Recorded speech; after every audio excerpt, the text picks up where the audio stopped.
Alright, so we're doing, let's write this on here so we know what we're doing. This is review for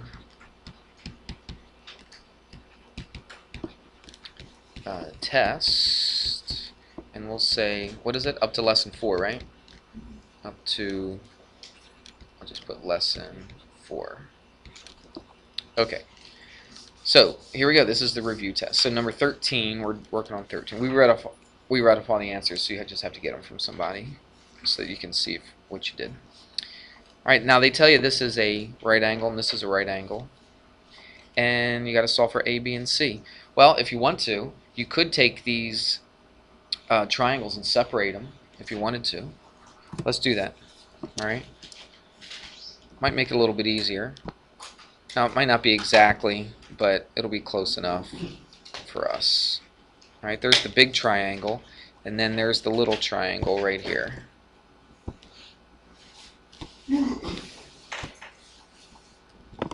Okay, it's pretty close. Let's fill in. I think it's easier if you separate them like this. And let's fill in the values for the different sides, and then we can take a look at the relationships between them. First of all, they're both right triangles. So I'll put the right angle in there. And they both share this angle right here, don't they? So what's true about the triangles then? What's the word? They're similar to each other. That's right. So that means the sides are in proportion if the triangles are similar. So that, let's see, that's 9, and that's 6. What about the whole bottom of this big one? What would I call that? That's right, A plus 8. And what about the bottom of this little one right here? That's just 8. Alright, let's do this big side right here. What would that be? Good, B plus C. And then this little one is just C. Alright? I think that's helpful, to tell you the truth.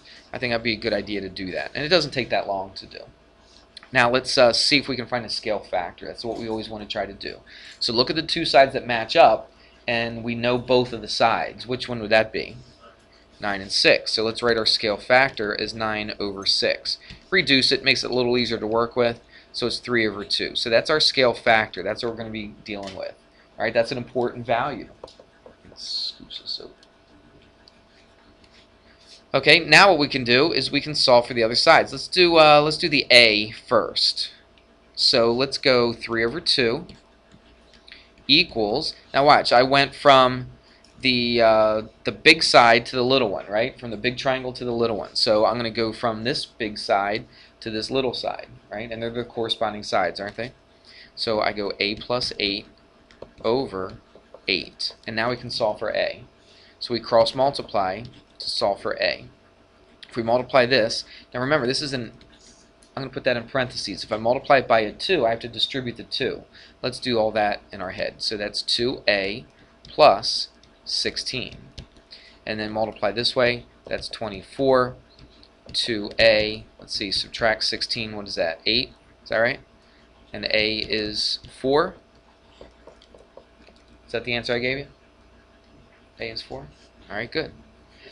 Let's do this. You know what I could do? I could find C right now, couldn't I? Actually, Pythagorean theorem, that's right. And actually, I could go even easier than Pythagorean theorem. What have we talked about? Look at the two sides. They rigged this for you, okay? They made this kind of easy for you. This is a 6, this is a 8. Any idea with just doing that in your head? It's 10, right? Okay, remember it's a 3, 4, 5 triangle, right? It's just double 3 and 4 and 5. So if you double 5, you get 10. That's nice of them, isn't it? All right, always look for that. Always look to see if it's a 3, 4, 5. There are other special triangles, but right now let's just worry about the 3, 4, 5. So that's kind of nice. If you didn't realize that and you looked at it and you're like, oh, I don't see anything special about that, then you do Pythagorean theorem and you'll get 10 either way. All right? So now we got C is equal to 10. So that's good. Now what we can do is we can put that 10 right here, can't we? And now let's solve for B. So let's set up that same scale factor that we did earlier. Let's use that 3 over 2 again. And let's compare the big side to the little side. So this will be B plus 10 over 10. And now the math is very similar to what we just did right here, isn't it? Cross multiply. Again, put that in parentheses, distribute the 2. So that's 2B plus 20 equals 3 times 10, which is 30. 2B equals, subtract 20, that's a 10, divide by 2, B is 5. And there you go. 4, 5, and 10. You good with that? All right. Let's go to the next one. Okay, that was number 13. Let's go to number 10. This is one of those simplified problems. So it's 4 to the negative first. It's x to the negative second, y cubed,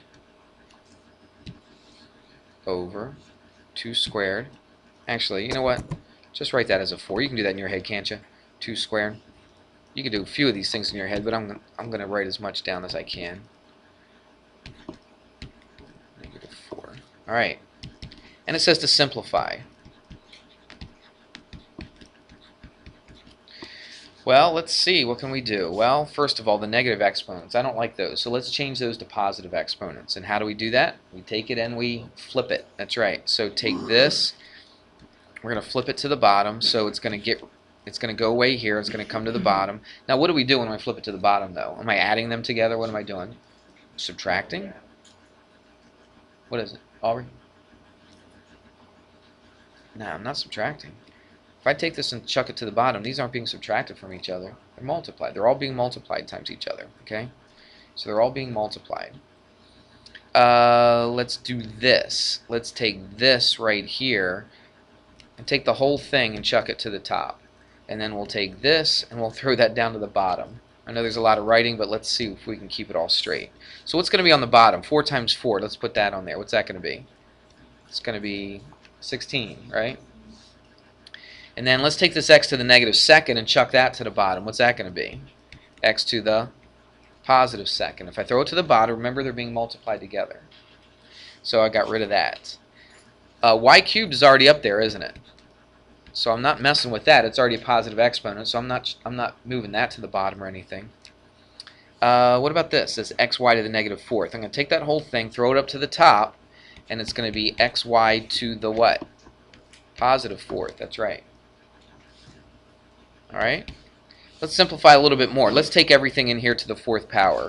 It's really not that much of a difference, but x to the fourth, y to the fourth, and I got a y cubed up here, and on the bottom I got a 16x squared. See that? First step, all I did was change my negative exponents and I flipped them. If it was on the top, I flipped it to the bottom. If it was on the bottom, I flip it to the top. Now, I just took this stuff in parentheses, took everything to the fourth power. That's all I did from this step to this step. And now I can simplify some stuff. I'll tell you what, I'm taking this like just a little bit at a time. All right, I'm not doing a whole bunch of stuff at once. You could probably combine a lot of these steps. You don't have to do it exactly like this to make it a little quicker, but I'm just going to write it like this: x to the fourth. Let's make that look like more of a 4. There we go. And this is going to be y to the what? What do we do with these?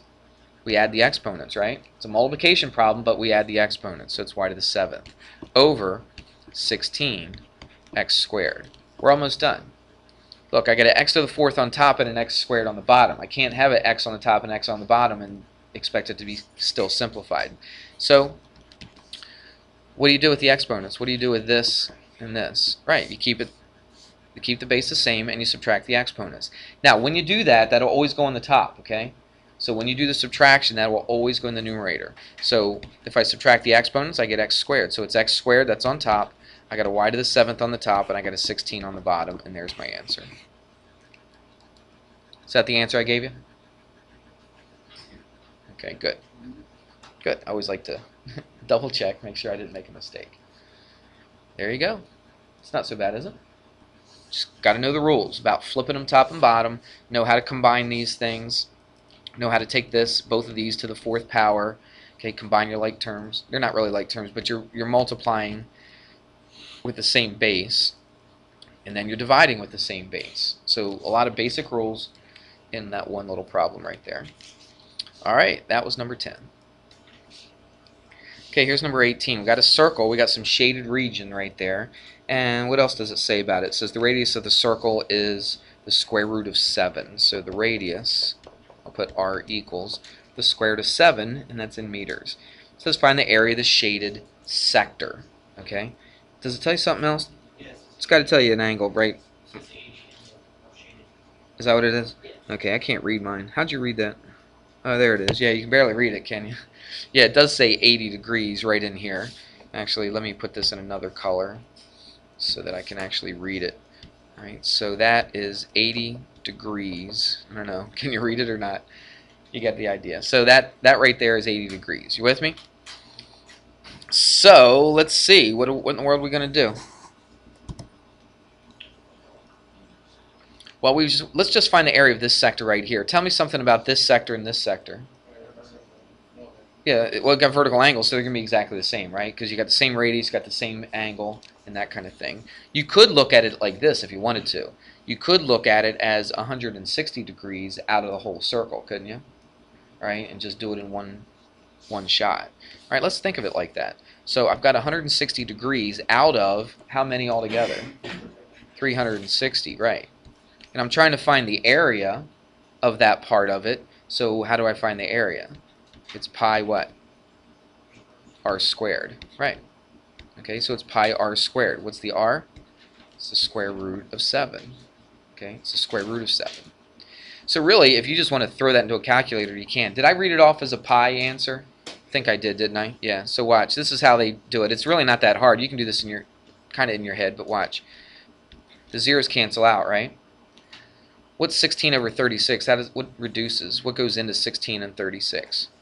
Well, 4 goes into that 4 times, and 4 goes into that what? 9 times. Okay. Look, what's the square root of 7 squared?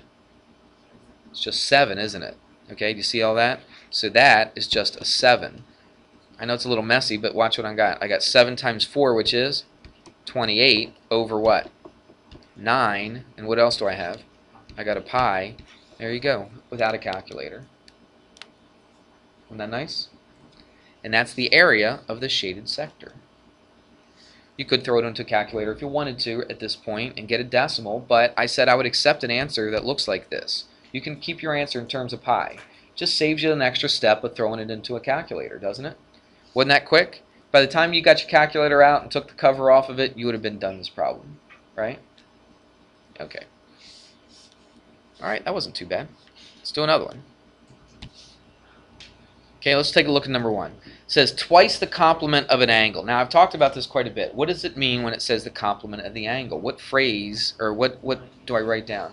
90 minus x. Whenever you see the phrase, the complement of an angle, you write 90 minus x. Okay? So look what it says. It says twice the complement of the angle. So what do I do with that? Multiply it by 2, right? That's twice the complement of an angle is equals 40 less than. Now, when I say less than or more than, I always put that on the end. It just works a little easier. So 40 less than. I'm taking 40 away from something, correct? If it says 40 less than, read it. 40 less than what? The supplement of the angle. Now, what does the supplement of the angle mean? 180 minus x. Agreed? All right, and there you go. You've set it up. Now, it's just basic algebra just to solve for x. Does that make sense? Twice the complement is 40 less than its supplement. Pretty straightforward, I think, if you understand that the complement means 90 minus x and the supplement means 180 minus x. Let's just do it real quick. 180 minus 2x equals 180 minus x minus 40. Now watch, instead of going 180 minus 40, I noticed something right here, just to make life a little easier for you. Watch. That'll cancel with that, won't it? If I just subtract it from both sides. Did you think about maybe doing that? You could add those up and all that kind of stuff, but it'll work out the same way. So look what I get.